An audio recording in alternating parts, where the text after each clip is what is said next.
First, I want to share an item of national concern that we expect will impact enrollment for the next academic year. Many of you are familiar with the infamous FAFSA, the free application for federal for student financial aid. And this is the form that students and their families fill out, submit to the federal government. The federal government calculates by its process how much a family can be expected to be able to provide. And the remainder of the cost of attendance becomes the unmet need. And that is what we need and all of our financial aid offices to package our financial aid for students. It is also what we use in colleges and universities across the country to award other forms of institutional financial aid, not just the federal Pell Grants and federal loans. So this form has been considered onerous for decades. And in 2020, Congress passed a FAFSA Simplification Act mandating improvements. The rollout was delayed. That's because Vice President Yoshimi was not in charge. And the rollout this year, a year late, continues to be widely acknowledged as a debacle. If you follow higher ed press, pretty much every day there is another article about the problems for students and institutions. Normally, students do this in the fall. This year, the new form was not rolled out until December 31st, and it was not really finished. It had bugs in it at that time. It appears that most students are now able to complete the application, but the federal government is not yet returning substantial data to institutions. We got our first trickle last week, and they are way behind schedule. So UH, like many universities, has had to delay our enrollment deadline from May 1st to June 1st because students don't want to make a commitment until they understand how much aid is being offered by different institutions to which they have been accepted. So this is a heads up. We don't yet know what the impact will be on our fall 2024 enrollment. And this is true across the country. But so far, and we can get access to data on who's filled out the forms, completion is nationally and locally is way down. We have a high school graduating class of a little over 11,000, and only 28.4% have completed a FAFSA so far, down from 48% last year. So we're hoping that catches up. Nationally, the numbers are pretty similar, but we don't expect to really be completing financial aid packages until April, just based on the return of the data. And then sometimes the data that comes back, they tell us there was an error and we have to help the students fix their FAFSA. So it's a huge challenge for all of us. We're about 4 months behind where we would normally be. Our Associate Vice President for Student Affairs, Farah Marie Gomes, has been most closely monitoring the situation. She's organized webinars with federal officials to talk directly with all 10 of our financial aid directors and vice chancellors or deans of student affairs. We've been communicating opportunities with students directly. IT upgrades are necessary both at the campus and the system level to absorb the data in the new form. And so until we started getting data back, we didn't exactly know what that was going to look like. So there's a lot of work going on.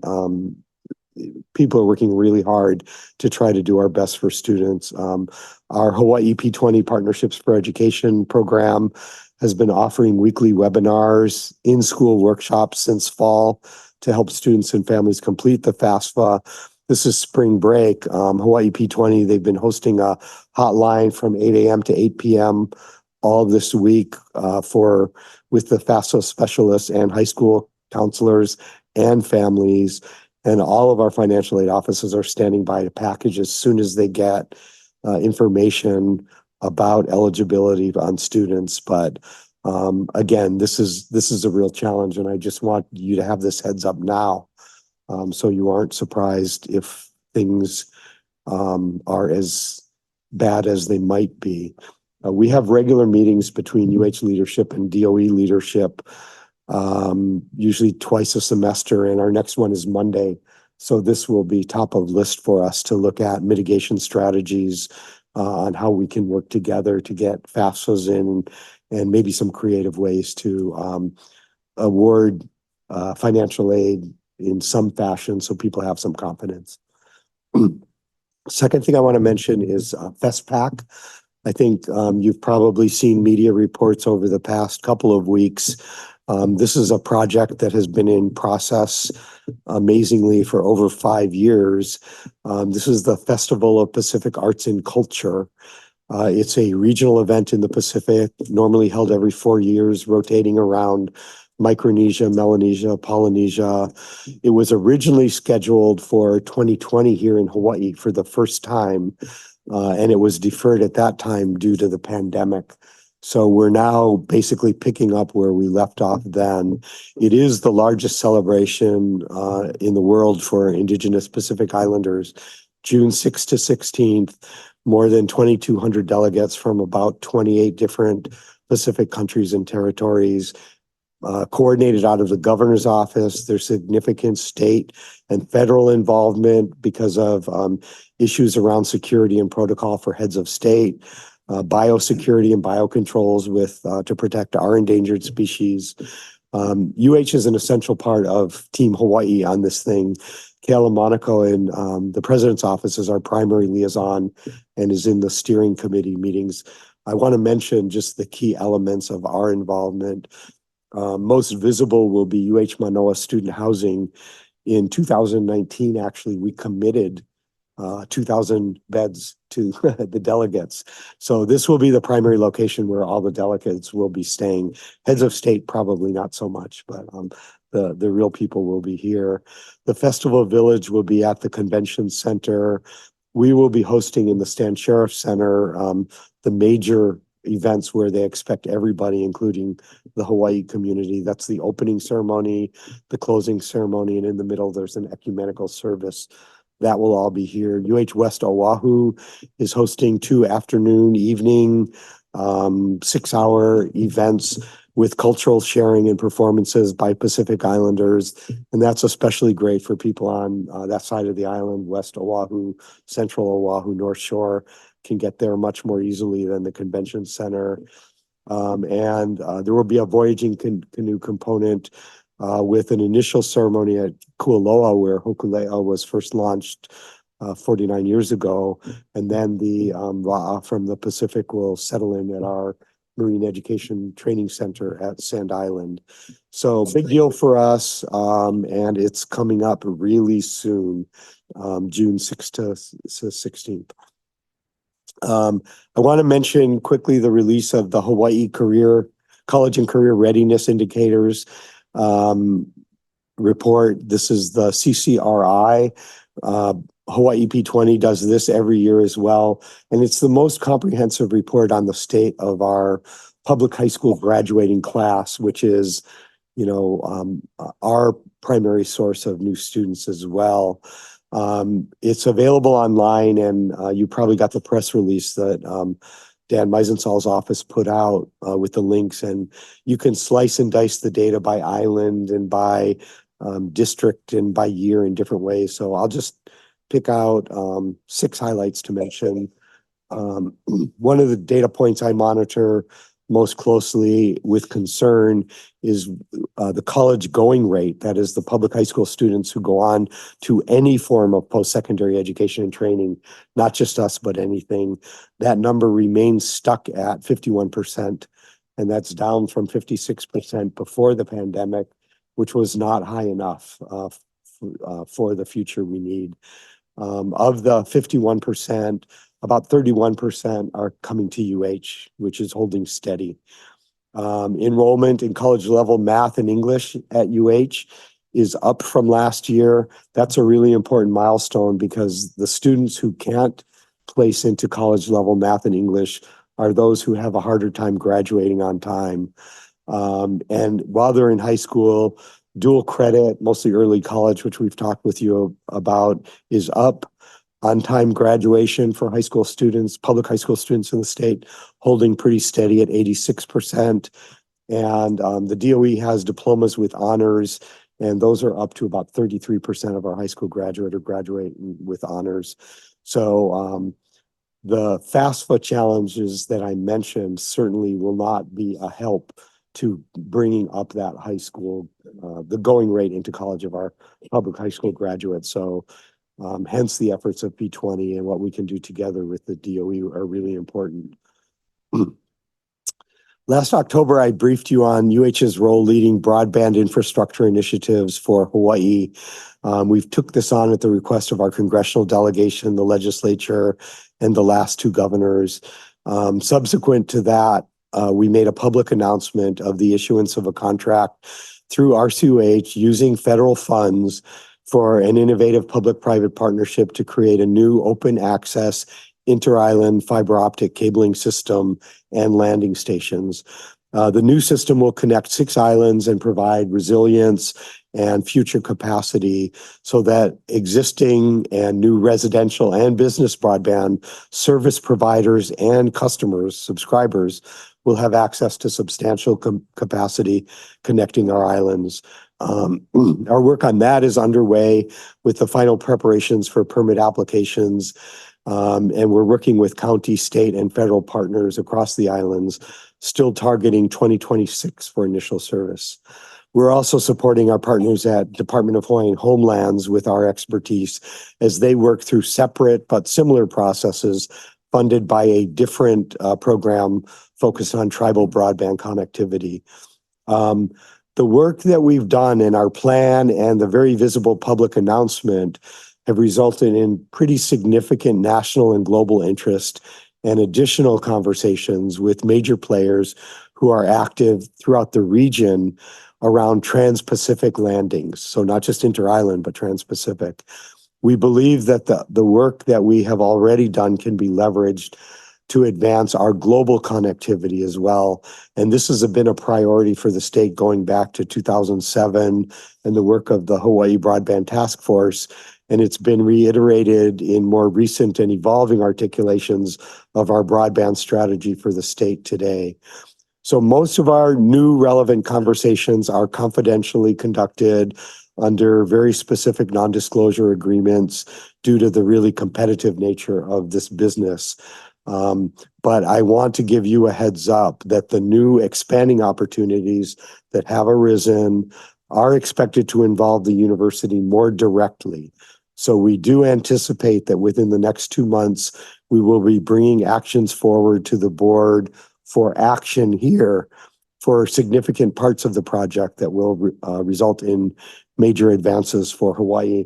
I'm sorry to be a little bit mysterious, but it's really exciting and positive, and we'll be looking forward to when we can share more publicly with you and everybody in the state.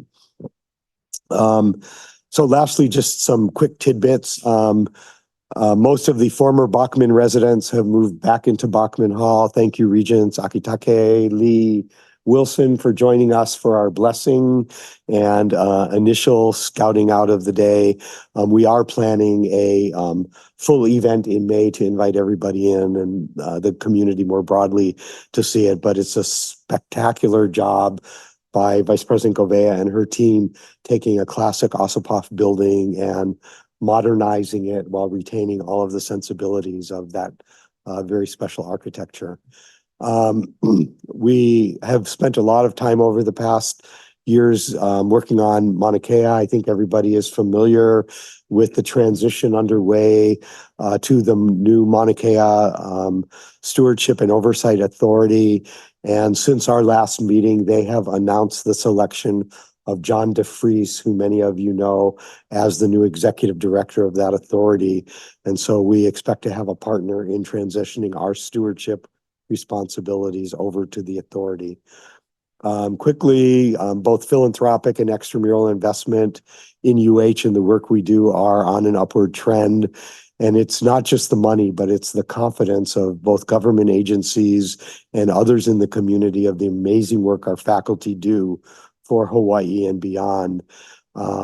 Everything is trending above last year. Extramural data is going out of the park. We're 25% above where we were last year. Not that that will necessarily complete to the end of the year, but UH Mānoa is leading the way. And this month, they actually surpassed the whole total for last fiscal year and continue on ahead. UH Hilo is also ahead of last year as well. And lastly, I know Regent Abercrombie has asked the board office to send out announcements of interest around changes in intercollegiate athletics. And you cannot overstate the seismic shifts taking place. The court determining that the NCAA cannot enforce rules to prohibit pay for play, essentially through name, image, likeness payments in conjunction with the transfer portal. Last month, a regional NLRB, National Labor Relations Board director, ruled that the Dartmouth basketball players are employees eligible for unionization, and the Dartmouth basketball team has voted to unionize. So that will go up on appeal in various processes. And then just this week, ESPN and the college football playoffs announced that they had renewed their contract for 6 years for $7.8 billion, which is remarkable for putting college football playoffs on television for the expanded football program. So those are the headlines. But earlier this month, we're really committed to the excellence of our athletic programs and their importance to our student athletes and our communities. And money is a big deal, but that's not why we do it at all. And 2 weeks ago, UH Hilo hosted the UH Mānoa baseball team, and it was just a wonderful event. If you haven't been to the Francis Wong Stadium in Hilo, where Babe Ruth once played, there were a couple thousand fans of both UH Mānoa, and UH Hilo there. The College of Engineering had an alumni and friends gathering along one sideline. The Hilo boosters had a gathering on the other sideline. Very friendly, fans of both teams. It was a really spirited and close game until the very end. And there will be a rematch in April at Les Murakami Stadium, and we'll have an alumni event there too. And I encourage any of you who can get there. It just reminds you why we do this, and it is not for the money. So with that, we're going to do something different for the campus report today. I know you're very worried about all the slides you got. They will not be shown or projected. You have them printed. This is spring break, so there aren't that many people around.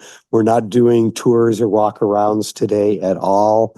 Instead, we have a short video and we have 3 short presentations by exemplary members of the UH Mānoa community. So with that, let me turn it over to Provost Michael Bruno to introduce what will take place next.